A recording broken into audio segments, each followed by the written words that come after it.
সে কাঠ মনে করছে, ওই একটা গেল, একটা হলো। বললো এ ভক্তিতে কখনো ভগবানের কৃপা বরিশন হয় না ভক্তের উপরে। ভগবান সত্য, ভগবান নিত্য, ভগবান পবিত্র। তার প্রমাণ যদি কখনো বর্ধমান জেলাতে যান, বর্ধমান জেলার কালনা, যেখানে গৌরের পার্ষদ গৌরীদাস পণ্ডিতের সেবিত বিগ্রহ আজও বর্তমান, আজও দণ্ডায়মান, ঝলক দর্শন হচ্ছে। যখন আমার গৌরচাঁদ অদ্বৈত আচার্যের গৃহ থেকে নিজেই নৌকাতে বৈঠা ধরে চলে এসেছিল, আমার গৌরহরি যখন গৌরীদাসের কাছে এসেছিল, গৌরীদাসের বড় আনন্দ। গৌরীদাস প্রণাম করলেন, বৈঠাটা গৌরীদাসের হাতে ধরিয়ে দিলেন, নাও গৌরী। গৌরীদাস বলছে, প্রভু এটা আমি নিয়ে কি? বৈঠা মানে মায়েরা বোঝেন তো, বৈঠা মানে হচ্ছে নৌকাতে যেটা আমরা হাল বলি। আমার গৌরহরি নিজে হাতে নৌকা বেয়ে এসেছিলেন খেয়া দিয়ে, বৈঠাটা হাতে ধরিয়েছে। গৌরীদাস বলছে, এটা নিয়ে আমি কি করব প্রভু? বলছে, গৌরী এইটা দিয়েই তুমি আমার ভক্তদের ভবনদী পার করবে। নিতাই গৌর হরি বল। এই বৈঠা দিয়ে তুমি ভবনদী পার করবে আমার ভক্তকে। এবার গৌর হরি কোল দিলেন। কোল দেওয়ার পর বলছে, চলো আমার সঙ্গে নবদ্বীপে চলো। প্রভু, নবদ্বীপে কেন না, তোমায় একটা জিনিস দেব। বলছে, যার অঙ্গস্পর্শ আমার হৃদয় পেয়েছে, এর থেকে আবার বড় জিনিস কি আছে প্রভু? বলছে, চলো না তুমি। নবদ্বীপে নিয়ে গেল। নিয়ে গিয়ে আমার গৌর হরি নিজে হাতে লেখা সেই গীতা গৌরীদাস পণ্ডিতের হাতে তুলে দিলেন। আজও বর্তমান সেই পুঁথিটা রয়েছে, সেই গীতা রয়েছে, কাল্লায় সুরক্ষিত আছে, সংরক্ষিত করা আছে। যদি পারেন একবার গিয়ে অন্তত সেবককে বলবেন যে আমার তো যোগ্যতা নেই, তবু যদি কৃপা করে একবার অন্তত আমার মস্তকে ওটাকে স্পর্শ করিয়ে দেন, আমি ধন্য হব। আমার গৌরের নিজে হাতে লেখা। এই করে কাটছিল। কাটার পরে আজকে কেন বললাম সত্য, যখন গৌর হরি সন্ন্যাস নিলেন, সন্ন্যাস নেবার পর আমার গৌরীদাস পণ্ডিতের অভিমান হয়েছিল যে একজন নিল, আবার তোমাকেও নিতে হলো কেন? একজনে হচ্ছিল না? এই যে অভিমান। সন্ন্যাস নেবার পর যখন শান্তিপুরে অদ্বৈত আচার্যের ভবনে এলেন, অদ্বৈত আচার্যের ভবনে আসার পরে অগণিত ভক্ত দর্শন করতে গিয়েছে, গৌরীদাস পণ্ডিত যায়নি, অভিমানে যায়নি। বাবা, আমার নিতাই চাঁদ গৌর চাঁদ এলেন ভক্তের অভিমান ভাঙাতে। ভগবানের কত করুণা, কত কৃপা! ভক্তের অভিমান ভাঙাতে দুই ভাই এলেন। দুই ভাই আসার পর কি আনন্দ! কাছে পেয়েছে। এইবারে তো বলছে, আর তোমাদের ছাড়বো না, আর যেতে দেব না। তোমাদের যত বল আছে, যত শক্তি আছে তোমরা প্রয়োগ করো, কিন্তু তোমাদের আমি আর যেতে দেব না। বলছে, গৌরী এভাবে তো আটকায় না, তুমি এক কাজ করো, লোক পাঠাও নবদ্বীপে, আমরা এখানে রইলাম, তুমি যাও না হলে নবদ্বীপে। নবদ্বীপ থেকে তুমি নিম্ববৃক্ষ সেই কাষ্ঠ নিয়ে এসো, আমাদের দুই ভাইয়ের মূর্তি তৈরি করো, এখানে থাকবে, তুমি সেবা পূজা করবে। বল, না না, ওই মূর্তি টুর্তি নিয়ে কি করবো? কথা বলবে না, কিছু না খেতে দিলে খাবে না। বলে, তুমি যাও না। তো এই নিম কাষ্ঠ নিয়ে এসে, দারুবৃক্ষ যেটাকে বলা হয় বাবা, নিয়ে এসে আমার নিতাই চাঁদ, আমার গৌর চাঁদ দণ্ডায়মান দাঁড়িয়ে আছে। ভগবানের সামনে ভগবানের মূর্তি তৈরি হচ্ছে, বিগ্রহ তৈরি হচ্ছে, একেবারে জাগ্রত বিগ্রহ। বিগ্রহ তৈরি হয়ে গেল। এবার গৌরীদাস পণ্ডিত তো রন্ধন করতে খুব ভালোবাসতেন, অনেক কিছু রন্ধন করেছেন, শাক শুক্তা ডাল ভাজি করেছে। দুটো আসন পেতেছে। আমার গৌর হরি বলছে, গৌরী তুমি দুটো আসন করলে কেন? চারটে আসন দাও। বলছে, চারটে আসন কেন প্রভু? তোমরা তো দুজন, তাহলে চারটে আসন কেন করব? বলছে, বা আমরা দুজন আর ওদের দুজনের আসন করবে না? চারটে আসন করেছে। গৌরীদাস অবাক হয়ে গেলেন। ওই কাঠের গৌর নিতাই সিংহাসন ছেড়ে এসে আসন গ্রহণ করে বসেছে। দুইজন নিতাই, দুইজন গৌর আসন গ্রহণ করে বসেছে। হরি বল। আসন গ্রহণ করে বসার পর এবার সেবা হয়ে গেল। এবার গৌরীদাস বলছে, প্রভু যত যাই বলো, আমি তোমাদের যেতে দেব না। বলছে তা কাকে রাখতে চাও? বলো না তোমরা দু ভাই থাকো। বললো বেশ, তাহলে ওদেরকে সিংহাসন থেকে নামিয়ে দাও। তা যখন ওদেরকে নামিয়ে দিয়েছে সিংহাসন থেকে, দিয়ে আমার গৌর নিতাইকে সিংহাসনে দাঁড় করিয়েছে, তখন ওরা দু ভাই অচল বিগ্রহ সচল হয়ে চলে যাচ্ছে। রাধে রাধে। এ কি হলো? এরা কাঠের হয়ে গেছে। আবার যখন ওদেরকে ধরে নিয়ে এসে সিংহাসনে রাখছে, এই লীলা চলছে। তখন এরা যখন সিংহাসনে দাঁড়াচ্ছে, ওরা চলে যাচ্ছে, এরা তখন কাষ্ট হয়ে যাচ্ছে। তাই গৌরীদাসকে বলল, গৌরীদাস তুমি চিন্তা করো না, আমরা তোমার এই কাঠের বিগ্রহের মধ্যেই আমরা বিরাজ করব, তুমি যখনই ডাকবে আমরা আসবো। তাই আজও ঝলক দর্শন হয়। গৌরীদাস বলে, একটু এগিয়ে গেলে পরে শ্রীখণ্ড, যেখানে অর্ধনাড়ু করে ধরা আছে। ছোট্ট বালক ভক্ত রঘুনন্দনের কথা আপনারা শুনেছেন, গোপীনাথ নাড়ু খাইয়েছিলেন। আজও একটু এগিয়ে গেলে ভক্তবৎসল ভগবান গোবিন্দ ঘোষের জন্য কাছা গলায় নিয়ে দাঁড়িয়ে আছে অগ্রদ্বীপের গোপীনাথ। আজও বছরে একবার করে কাছা পরানো হচ্ছে। আজও যদি রেমুনাতে যাওয়া হয়, ভক্ত মাধবেন্দ্র পুরী মহাশয়ের জন্য কলঙ্কের কালি অঙ্গে মেখে আমার ভগবান দাঁড়িয়ে আছে।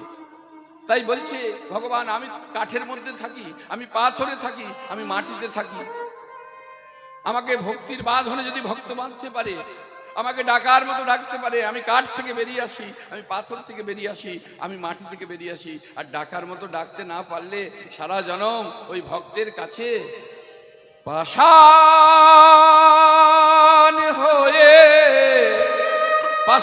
হয়ে রয়ে যাব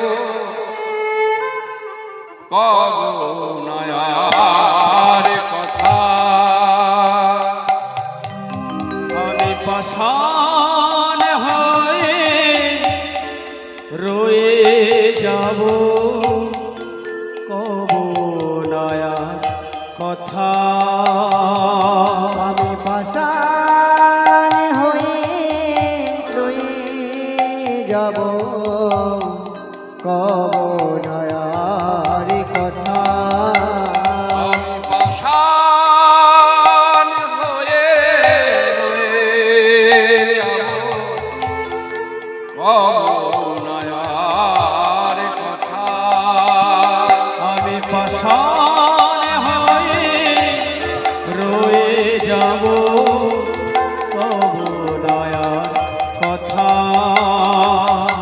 বুঝবে না কে কি যে আমার অন্তরেতে ব্যথা।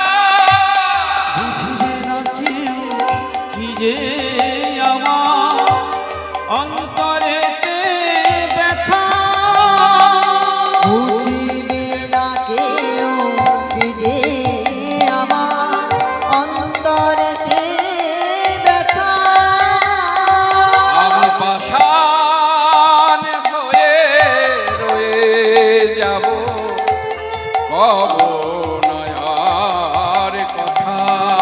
আমি পাষাণ হয়ে রয়ে যাব কগনায়ার কথা। আমি কগনায়ার কথা। আমি কগনায়ার কথা। আমি কগনায়ার কথা। সারা জনম ভক্তের কাছে পাষাণ হয়েই থেকে যাবে। ভক্তির ভগবান ভক্তির বাঁধনে বাঁধো। প্রণামটাকে শিখো। আমার রঘুনাথ দাস গোস্বামী মাগো সারা দিনে 3000 বার প্রণাম করতেন, 1000 বার প্রণাম করতেন। বৃন্দাবনে আমার ভগবানের যত লীলাভূমি রয়েছে, সেই বৃন্দাবনের লীলাভূমিতে 1000 বার প্রণাম করতেন। দণ্ডবত প্রণাম। দণ্ডবত প্রণাম মানে যে প্রণামটা আমি আপনাদের চরণে জানালাম। দণ্ডবত প্রণাম মানে দেখবেন অনেক ভক্ত রয়েছে, দণ্ডবাদ দণ্ডবাদ দণ্ডবাদ করছে, বেটা দাঁড়িয়ে আছে। বলে ওভাবে তো আর দণ্ডবত হয় না।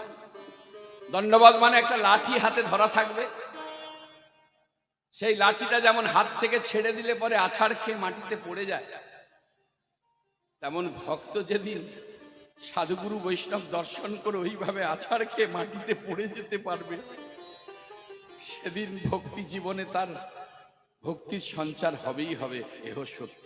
অত সোজা না। তাহলে 1000 বার দণ্ডবত প্রণাম, আর 2000 বার প্রণাম করতেন সাধুগুরু বৈষ্ণব, অর্থাৎ বৃন্দাবনের যত সাধুগুরু বৈষ্ণব রয়েছেন তাদের চরণে পঞ্চাঙ্গ প্রণাম, মানে যেটা হাঁটু গেড়ে প্রণাম। তারপরে 1 লক্ষ নাম জপ করতেন, তারপরে মাগো প্রসাদ পেত। এই আমাদের মতন 4-5টা নকুল দানা দিয়ে আধ ঘন্টা করে ধূপ ঘোরাচ্ছি। হ্যাঁ, আমাদের ভক্তি কি? হ্যাঁ, 4টে নকুল দানা, ওই বাজারে ছোট থালা 4টে নকুল দানা দিয়ে এবার আধ ঘন্টা ধূপ ঘুরিয়ে আমার মেয়ের যেন সুপাত্রে বিয়ে হয়, আমার ছেলে যেন চাকরি পায়, আমার সংসার যেন সুখের হয়, ব্যবসা যেন ভালো চলে, কত কি চাইছে। আর ভগবান মুচকে মুচকে হাসছে। ভগবান মুচকে মুচকে হেসে আসতে, ভগবান মুচকে মুচকে হেসে বলছে, ওরে তুই 4টে নকুল দানা দিয়ে যা চাইছিস, তুই বেটা যদি কোনোদিনও ক্ষীর ছানা নবনী দিস, সেদিন কি চাইবি সেই চিন্তায় আমার ঘুম হয় না। নিতাই গৌর হরি বল, হরি বল, হরে কৃষ্ণ।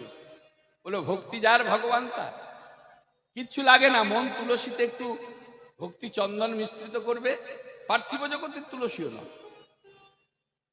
মন তুলসীতে একটু ভক্তি চন্দন মিশ্রিত করবে, আর নয়ন গঙ্গার বাড়ি আমার ভক্তি মতি মায়েদের চরণে, বাবাদের চরণে নিবেদন, নয়ন গঙ্গার বাড়ি তাঁর চরণে দিয়ে দেবে। রাধে রাধে। তাহলে নাম করে দেখালেন কে? প্রণাম করে দেখালেন রঘুনাথ দাস গোস্বামী মহাশয়, আর নাম করে দেখিয়েছেন নামের আচার্য নামাচার্য হরিদাস। তার মতন এই জগৎ সংসারে কেউ আর নাম করতে পারবে বলে আমার মনে হয় না, তার মতন নাম করতে পারবে বলে মনে হয় না। মায়েরা সভা মাঝে বসেছেন, 3 লক্ষ নাম। আমরা তো ছেলে খেলা করি, গুরুদেব যে নামের মালা ঝোলা দিয়েছে, কিছু মনে করবেন না। হয়তো আপনারা বলবেন, বাবা দীনকৃষ্ণ তুমি এত কথা কেন বলছো? আসলে বলছি, আমার বলা তাই কাজ। ওই যে বলে না, ভ্রমিতে ভ্রমিতে কোনো ভাগ্যবান জীব গুরু কৃষ্ণের প্রসাদ পান, ভক্তি লতাবি মালি হইয়া সেই বীজ করহ রোপণ, শ্রবণ কীর্তনজলে করহ সিঞ্চন। এই শ্রবণ করতে করতে যদি একজন ভক্তের কর্ণেও আমার কথা পৌঁছায়, আমার বলা জনম ধন্য হবে। লক্ষ্য করে দেখুন মায়েরা, নামের মালা ঝোলা যে গুরুদেব দিয়েছেন বাবা, একবারে হাটে ঘাটে মাঠে যেখানে সেখানে মালা নিয়ে ছেলে খেলা হচ্ছে। মালা গলায় ঝুলিয়ে প্রসাদ পেতে বসে পড়ছে, মালা গলায় ঝুলিয়ে নিয়েই কোথাও রাখার জায়গা নেই, টয়লেটে চলে যাচ্ছে, যখন তখন যা তা হাতে। বললো ওটাকে ছেলে খেলা করো না। গুরুদেব যে আপনার আমার হাতে যে মালা দিয়েছে, ওই মালাটা হচ্ছে ভগবানকে তুলে দিয়েছে আপনার আমার হাতে ভগবত সেবার জন্য। তাহলে তাকে নিয়ে ছেলে খেলা করলে হবে না, এগুলোকে মাথায় রাখতে হবে। নামের আচার্য 3 লক্ষ নাম জপ করতেন 3 রকম ভাবে, একটা বাচিক জপ, একটা হচ্ছে উপাংশু জপ, আর একটা হচ্ছে মানসিক জপ। তাহলে বাচিক জপটা কেমন? উচ্চই স্বরে হরে কৃষ্ণ হরে কৃষ্ণ কৃষ্ণ কৃষ্ণ হরে হরে, হরে রাম হরে রাম রাম রাম হরে হরে। আমরা যদি একদিন জপ করি, 1 মাস গলা দিয়ে রা বেরোবে না। এইভাবে 1 লক্ষ, আর 1 লক্ষ হচ্ছে উপাংশু জপ। এটা গেল বাচিক উচ্চৈস্বরে। উপাংশু জপ মানে ফিস ফিস করে হরে কৃষ্ণ কৃষ্ণ কৃষ্ণ হরে হরে, হরে রাম রাম রাম হরে হরে, যেন নিজে শোনা যায়। এটাকে বলে উপাংশু জপ। আর সব থেকে কঠিন জপ যেটা মানসিক জপ, মানে মনে মনে জপ। মানুষের সেবা বলে না, মনে মনে সেবাও করা যায়। আমার নাই থাকলো, আমি গোলাপ ফুলের মালা ভগবানকে নাম কিনে দিতে পারি, কিন্তু মনে মনে প্রভু সুন্দর একটা গোলাপ ফুলের মালা আমি প্রভুর চরণে দিলাম। হ্যাঁ, তুলসী পত্র চয়ন করে গরুর চরণে তুলসী কোনগুলো দিতে হয়? 2টি তুলসী পত্র থাকবে একসঙ্গে, আর সব থেকে নরম মঞ্জুরিটা থাকবে। ওই রকম ভাবে তুলসী চরণে দিতে হয়। আমি মনে মনে দেব, অসুবিধা নেই। মনে মনে জপ অত সহজ নয়। এই মানসিক জপ, মানুষে জপ করতেন 1 লক্ষ, তারপরে প্রসাদ পেতেন। তাহলে নাম করে দেখিয়েছেন নামের আচার্য নামাচার্য হরিদাস, আর প্রণাম করে দেখিয়েছেন রঘুনাথ দাস গোস্বামী মহাশয়। তাহলে আজকের দিনটা কি বলো মায়ের? আজকের দিনটা কি? আরে বাবা, নবম দোল গো, নবম দোল, তাই তো নাকি? আজকে নবম দোল, কালকে 10ম দোল। তাহলে আমার গৌর হরি শ্রীধাম নবদ্বীপের এইবারে যোগটা অনেকটা মিশে গেছে, মিলেমিশে একাকার হয়েছে। ওই যে চৈতন্য চরিতামৃতে কবিরাজ গোস্বামী লিখেছেন, মনোরাষ্ট্র বিংশতি যুগ সম্ভবে চতুর্দশ শতাব্দ বৈ সপ্তবর্ষ সমন্বিতে ভাগীরথী তটে রম্যে শচী গর্ভ মহানর্মে রাহুগ্রস্ত পূর্ণিমায়াম গৌরাঙ্গই প্রকট ভবত। অর্থাৎ সালটা ছিল 1407 শকাব্দ, মাস ছিল ফাল্গুন মাস, তারিখ ছিল 23শে ফাল্গুন, বার ছিল শনিবার, আর সেদিন ছিল পূর্ণগ্রাস চন্দ্রগ্রহণ, আর সেদিন তিথি ছিল দোল পূর্ণিমা তিথি। বৈকাল 5:55 শচী জগন্নাথের আঙিনা মুখরিত করে, উদ্ভাসিত করে, আলোকিত করে এসেছিলেন আমার প্রেমের ঠাকুর গৌর হরি। তাই বৈষ্ণব ঠাকুর গেয়ে উঠেছিলেন, শ্রী গৌরাঙ্গ প্রেমের ঠাকুর প্রেম বিলাতে এলো নদিয়ায়। গৌরাঙ্গ প্রেমের উলুধ্বনি উলুধ্বনি হরি বল। বিলাতে এলো নদিয়ায়। গৌরাঙ্গ প্রেমের ঠাকুর প্রেম বিলাতে এলো নদিয়ায়। রাধা প্রেমে গড়া তনু, রাধা প্রেমে গড়া তনু, প্রেমে গড়া তনু অন্তরে যার শ্যামরায়। গৌরাঙ্গ প্রেমের ঠাকুর প্রেম বিলাতে এলো নদিয়ায়। গৌরাঙ্গ প্রেমের ঠাকুর প্রেম বিলাতে এলো নদিয়ায়। ধন্য কলিযুগ ধন্য চৈতন্য অবতার, যে দিলে আমার কৃষ্ণ নামের প্রচার। ধন্য হলো কলিযুগ, ধন্য কলিযুগের মানুষ।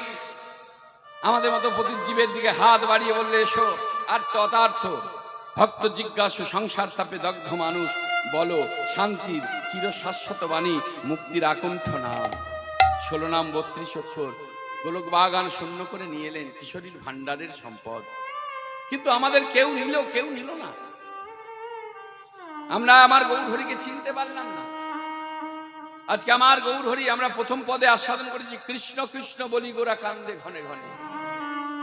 কেন আমার গৌরের এমন করে কান্নার কোন দরকার ছিল? কোন দরকার ছিল? তিনি আচরণ করে দেখালেন যে শোনো হে আমার বন্ধু, হে আমার ভাই, হে আমার পিতা মাতা, হে জগৎবাসী, আমি যেমন করে কৃষ্ণ কৃষ্ণ বলে কাঁদছি, তোমরা যেদিন এইভাবে কৃষ্ণ কৃষ্ণ বলে কাঁদতে পারবে, কৃষ্ণর কৃপা থেকে তোমাদেরকে কেউ বঞ্চিত করতে পারবে না। নিতাই গৌর হরি বল। কেউ বঞ্চিত করতে পারবে না। শাস্ত্রে একটা জায়গায় পরিষ্কার বলেছে, একবার কৃষ্ণ নামে যত পাপ হরে, জীবের সাধ্য নেই তত পাপ হরে।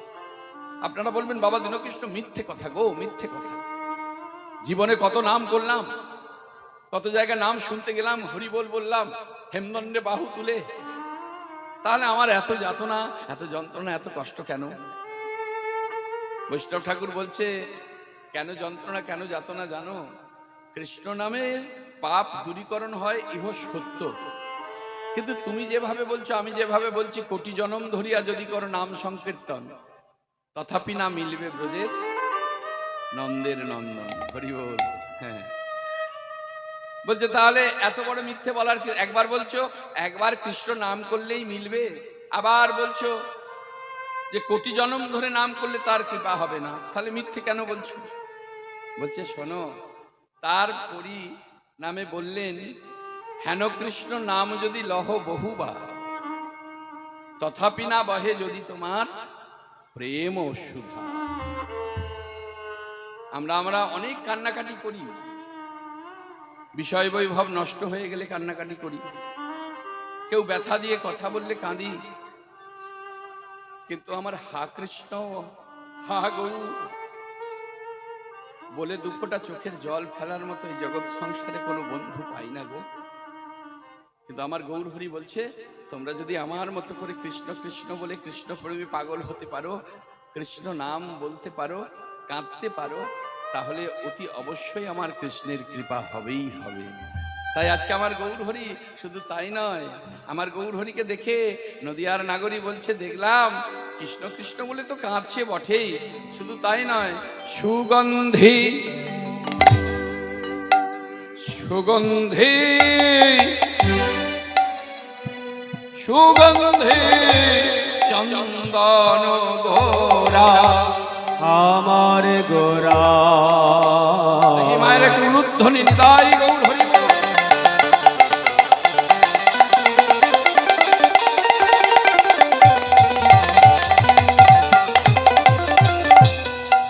ভাবের গোরা প্রেমের গোরা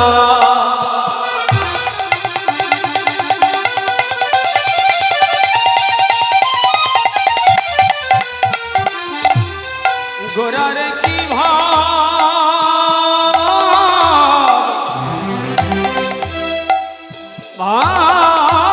রে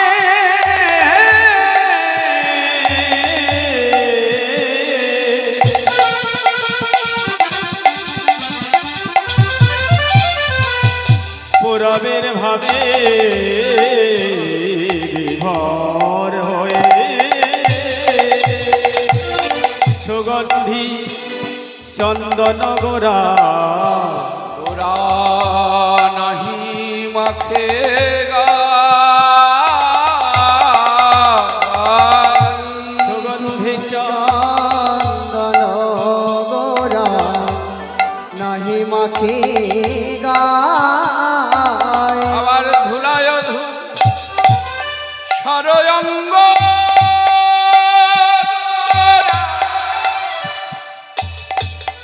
ঘুমে গড়ি যায়।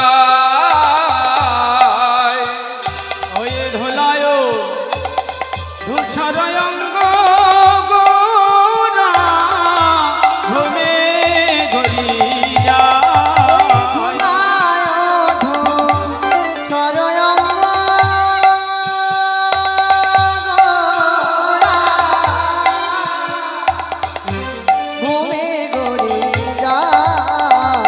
কেন ধুলাতে পড়ে গো, ধুলাতে পড়ে গো ভোলাতে পড়ে গো, কেন ধুলাতে পড়ে গো, ধুলাতে পড়ে গো ওই সোনার বরণ গোরা কেন ধুলাতে পড়ে ওই গো। সোনার বরণ গোরা কেন ধুলাতে পড়ে গো ওই সোনার বরণ গোরা বুঝি মনেতে ওই পড়েছে সোনার বরণ গোরা তাই গো হরি বল। সোনার বরণ গোরা কেন সোনার বরণ গোরা কেন সোনার বরণ গোরা কেন ধুলাতে পড়ে গো।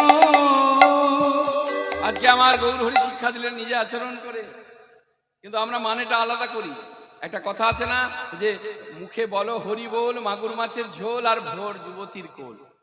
কি বাবা বলেন অনেকে? এই মা এই দেখ বলছে যে মাগুর মাছের ঝোল, মুখে বলো হরি বল, আর ভোর যুবতীর কোল। আর মানেটা আমরা কি করলাম? এই বাবা তোমাদের শাস্ত্রই তো বলছে যে হরিবোল বললে হবে, আবার সেই মাঝে মাঝে মাগুর মাছের ঝোলও খেতে পাবো, আবার সংসারও করবো স্ত্রী সন্তান পরিবার বর্গ নিয়ে। না, এটা হচ্ছে গৌণ। মোক্ষ তাত্ত্বিক ব্যাখ্যাটা শুনেনি, এ কথা বলেননি বৈষ্ণব ঠাকুর। বলেছে মুখে বলো হরি বল। যেমন আজকে আমার গৌর হরি কৃষ্ণ কৃষ্ণ বলতে গিয়েই তার যেমন নয়নে বাড়ি বরিশন হচ্ছে, আমাদেরকে বললেন যে যখন তুমি হরি বল বলবে, মাগুর মাছের যে গায়ের বর্ণ আপনার আমার এই নয়নের মণি, মাগুর মাছের যে গায়ের রং আপনার আমার এই নয়নের মণি, অর্থাৎ নয়নতারার বর্ণটা হচ্ছে মাগুর মাছের গায়ের রঙের মতো। তাই যখন তুমি হরিবোল বলবে, যখন তোমার দু নয়ন বেয়ে অশ্রুধারা বরিশন হবে, এটাকে বলছে মাগুর মাছের ঝোল। আর বললেন ভোর যুবতীর কোল। ভোর যুবতী কে? যাকে নিয়ে তুমি সংসার করবো, সন্তান আদি স্ত্রী পরিবার বর্গ, এই এরা কি ভোর যুবতী? কি গো মায়েরা, আপনারা সভাতে বসেছেন, কিছু মনে করবেন না। যাকে যত দেখতে সুন্দরী হোক না কেন, সে কি বড়াই করে বলতে পারবে যে আমি চির যুবতী থাকবো? কি বাবা বলতে পারবে? তাহলে ভাটা একদিন পড়বে। তাহলে এই জগৎ সংসারে যারা আসে তারা কখনো চির যুবতী বা চির যুবক হয়ে থাকতে পারে না। তাহলে ভোর যুবতী কাকে বললেন? ভোর যুবতী বললেন আমার ধৈর্যী মাকে। কারণ ধৈর্যী মা হচ্ছে সদা সর্বদা ভোর যুবতী। কেন? উপরে মেঘাল, অভ্যন্তরে ভানু, ত্রিলোকে কুমুদের প্রিয় সতে।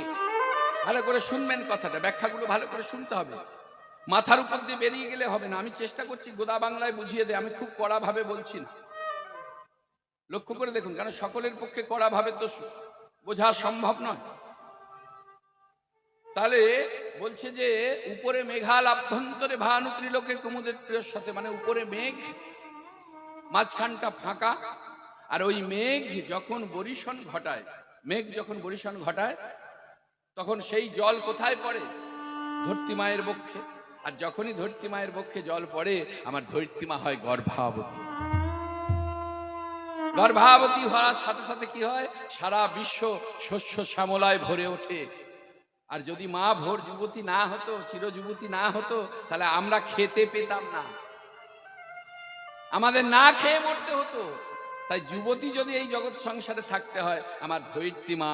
তাই বলছে যখন হরিবোল বলবে, মাগুর মাছের ঝোল মানে নয়নের জল বরিশন হবে, আর ওই হরিবোল বলতে বলতে নয়নের জলে বুক ভাসিয়ে তুমি ধরিত্রী মায়ের বক্ষে, মানে ভোর যুবতীর কোলে তুমি লুটিয়ে পড়বে। নিতাই গৌর হরি, যেটা আমার গৌর হরি আজকে করে দেখালেন। শুধু তাই নয়, আমার গৌর হরিকে দেখে মনে হচ্ছে মাঝে মাঝে কেঁপে উঠছে। আঁখি পালটিতে কত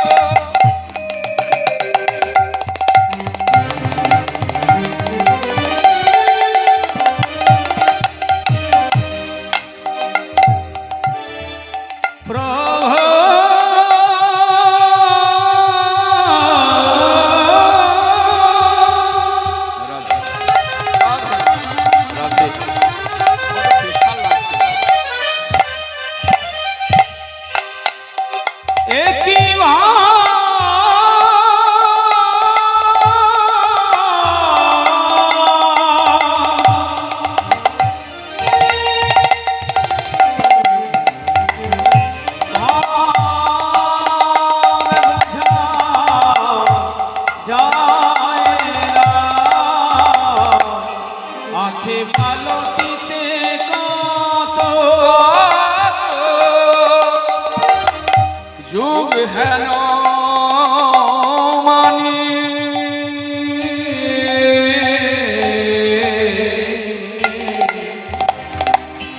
আঁখি পালটিতে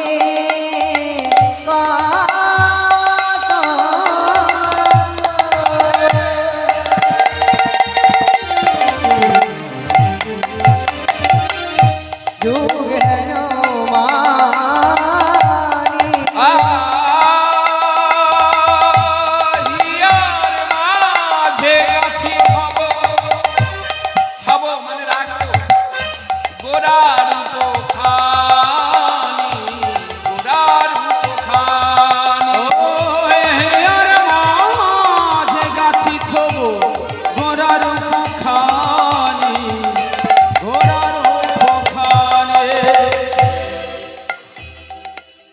আমার গৌর হরি ক্ষণে ক্ষণে চমকে উঠছে সেই রূপমাধুর্যে।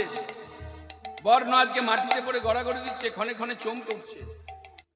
ক্ষণে চমকিত অঙ্গ ধরনে না যায়, রজনী দিবস গোরা জাগিয়া পোহায়। অর্থাৎ আমার গৌর হরিকে আজকে দেখে মনে হচ্ছে সারা নিশি ঘুমায়নি। কি গো মায়েরা, আপনাদের যাদের একটি সন্তান, অনেক বাবা মায়ের দেখবেন একটা সন্তানের জন্য চোখে ঘুম থাকে না, চোখের কোনায় কালি পড়ছে। কি রে, তো চোখের কোনায় কালি পড়ছে কেন? আর বলিস না, ছেলেটা একদম ঘুমোতে দেয় না। তাহলে একটু বিচার করে দেখুন যে একটা দুটো সন্তানের জন্য যদি বাবা মায়ের চোখের ঘুম নষ্ট হয়ে যায়, আমরা যার অগণিত সন্তান, রাধে রাধে, আমরা যার অগণিত সন্তান, সেই ভগবানের চোখে কি ঘুম থাকে? তাই ভগবানের নয়নে পলক পড়ে না, ভগবানের নয়নে পলক পড়ে না, যার কারণে ভগবানের আরেক নাম হচ্ছে অনিমেষ। কি বললাম? অনিমেষ, মানে ভগবানের নয়নে পলক পড়ে না। আঁখি পালটিতে কত যুগ হেন মানি, ইহার মাঝে গাথি তব গোরা রূপখানি। ক্ষণে চমকিত অঙ্গ ধরনে না যায়, রজনী দিবস গোরা জাগিয়া পোহায়।